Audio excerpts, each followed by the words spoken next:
times in different books and different things.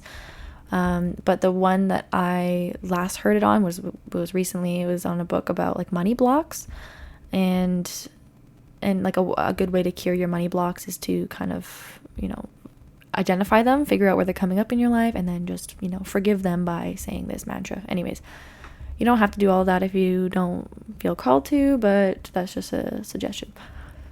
But anyways, I've come to realize that full self-acceptance is just really accepting who you are and who you are not, and just loving yourself regardless of anything that you used to hate in the past, and just loving that part of yourself because it makes you who you are. And that's freaking amazing, right? So what I am is, I am weird, unpredictable, stubborn, always right, or should I say, I always think I am right, and I always think I know better. I am also free-spirited, fun, happy, driven, and abundant.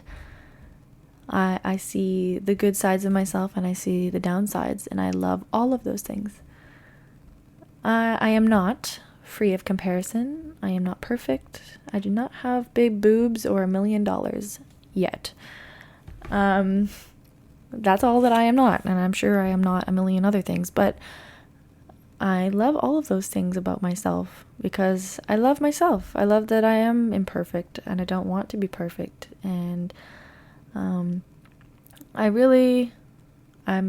excited to just keep living a life where I feel this way, and I'm excited to keep just spreading the message of self-acceptance because it's huge, and I've learned so much about it lately, and I hope that I can find some way to help other people find that self-acceptance because it's huge. I think that that's just where everything stems from, is the relationship you have with yourself is just the number one, it's key, it's the foundation of life, and when it comes to, relationships, how it says in the end of the paragraph that I read you,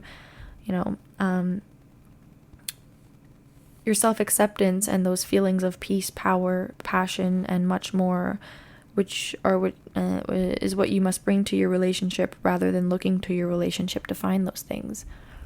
So I think that was super powerful because I used to do that. In my past relationships, I have looked to those relationships for meaning in my life, or not meaning necessarily, but to complete me and to make me feel happy and feel full and all of that.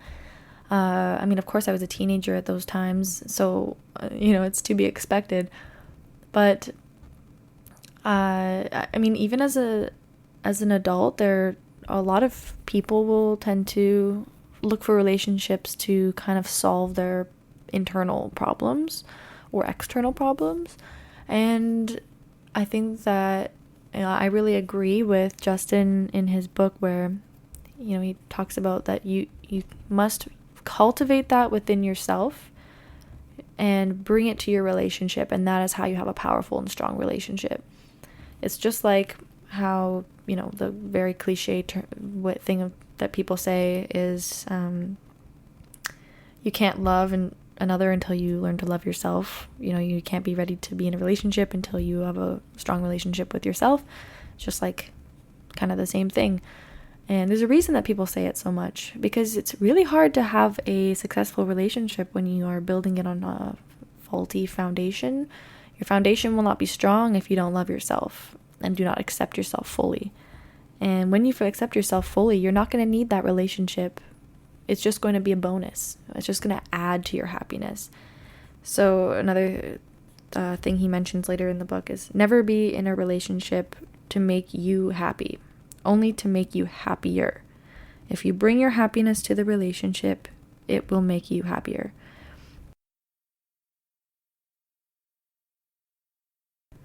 So here's what I would love. This would be really fun. If I would love to hear the times where any of you felt like you have experienced this connecting to the source of your power. I love to hear these kind of stories, so I would love it if you would let me know. Either send me a message or like a voice message or something, or even better, you could You could write it on a review. That would be really cool. I've realized I haven't really asked anyone for reviews, and I've kind of, I probably should, because I know how beneficial that is to people's podcasts. So I just kind of keep forgetting. I'm just enjoying it regardless. But I think, if you are really enjoying this, but I would love it if you would leave me a review. And even in that review, you could write, like, I'll see it. So you could write, like, what you could even write your little story in here about your self-acceptance or anything that you want. But I would love to, if not, I would love to just hear the story from you. You can message me on Instagram or anything. Post this on your story on Instagram or on Facebook or wherever. Spread the word, because I would love to hear more and more stories like this, and I'd love to connect with more women who are on that same frequency and who are just digging what I have to say about this stuff, because this is just what lights me up. And so I would love to hear more examples like this and just hear about how all of you guys are kicking ass and connecting to the source of your power as a woman, because you are the most powerful thing in the world. And so let me know, and if you got anything from this episode or any past episodes, I would really appreciate it if you left me a review on iTunes, or I don't know if you can do that on Spotify or any of the other ones, but I think you can leave at least a couple stars on, you can leave the stars on Spotify, and maybe you can write a message on iTunes. I'm not sure how it goes, but yeah. Well, thank you so much. Thank you for listening, and I will talk to you next week. Bye-bye.